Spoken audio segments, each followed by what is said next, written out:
pressure piles on British Prime Minister Rishi Sunak. Sunak's move to sack the Conservative Party chairman Nadhim Zahawi over his murky tax affairs has invited strong reaction from his party members and the opposition. In a public letter, Rishi Sunak claimed Zahawi committed a serious breach in the ministerial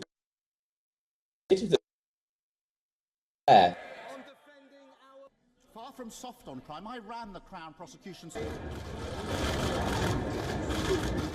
Laurie Magnus found that Zahawi led to two consecutive Conservative leaders and he misled them when they came under investigation by the UK Tax Authority. The inquiry report stated that Zahawi failed to be honest, open and an exemplary leader through his own behaviour. Opposition leaders have turned up the heat on Sunak, saying Zahawi was appointed despite Sunak knowing of deep wrongdoing. He knew there were allegations about Zahawi for a long time. He then knew that Zahawi had been negotiating a deal with HMRC at the same time as he was in charge of HMRC as the Chancellor.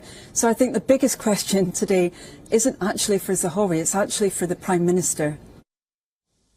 In a separate probe, former UK Prime Minister Boris Johnson is accused of appointing Richard Sharp as the BBC chair in exchange of securing a private credit line of up to $990,000. Experts predict Sharp could be the next in line as the opposition prepares to attack him and through Rishi Sunak himself.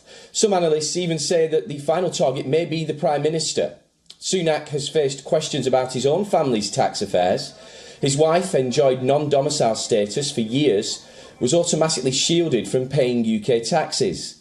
Last week, Sunak apologised for receiving his second police fine after he was filmed not wearing a seatbelt in a moving car. And not to forget the ongoing industrial action in key sectors in the UK, which has put a lot of pressure on the National Health Service or the NHS. And now Rishi Sunak has to get his UK premiership back on track.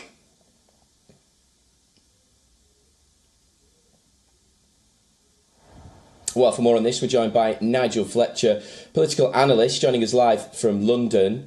Dr. Nigel, we obviously saw Sunak make that decision to sack Zahawi. What kind of damage has this caused his premiership? And also, what can we expect in the coming days and weeks with this other scandal involving Boris Johnson? Morning. Well, yes, I think it has caused damage to the government. Any story that has sort of rumbled on for this long will have done so. I think, as I said last time I was on, I think that this is something which perhaps Rishi Sunak will be feeling particularly angry about, because it does seem from the facts that we've seen so far that that he was misled, or at least not informed about the status of Nadhim Zahawi's tax affairs.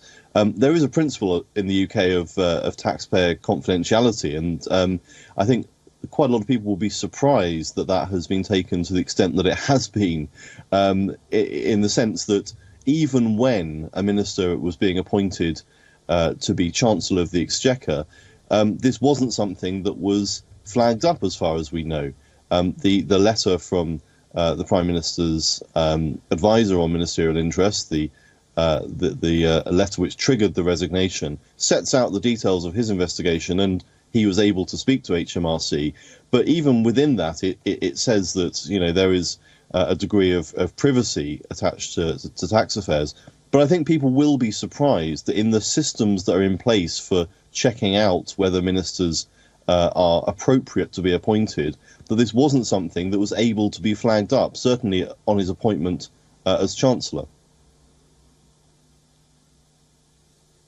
And of course, the vultures are surrounding the Prime Minister himself as well, because obviously we've had that previous situation with his wife and her non-dom status. And of course, Rishi Sunak was a very successful businessman prior to going into politics. And if there's any skeletons in his closet, surely they're going to come out during this period as well.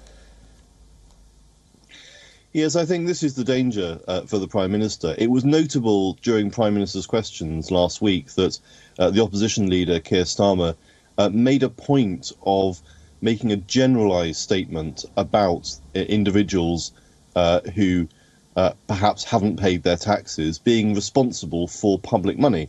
And of course he was referring primarily to Nadhim Zahawi, but it was notable that he made the reference to any minister who is not paying their taxes being responsible. And I think, that was something which was designed to be a shot across the bow of the Prime Minister, because, as you say, there have been these questions. He is a very wealthy man. There's no getting around that. And there has been the controversy over his wife's tax affairs. And so I think certainly this is a case of the opposition trying to find more angles to pursue this story. And of course, the press will do the same. I think that's the danger for Rishi Sunak, is that this is not an issue on which he has a completely unblemished record. There's no suggestion of any wrongdoing on his part of the same type. But of course, being a wealthy man, these are questions that will be asked. And I think it's notable that there is that slightly ominous tone from Sir Keir Starmer that we heard at Prime Minister's Questions, where he's clearly making this a more generalised argument rather than just focusing on Nadhim Zahawi, who of course has now resigned.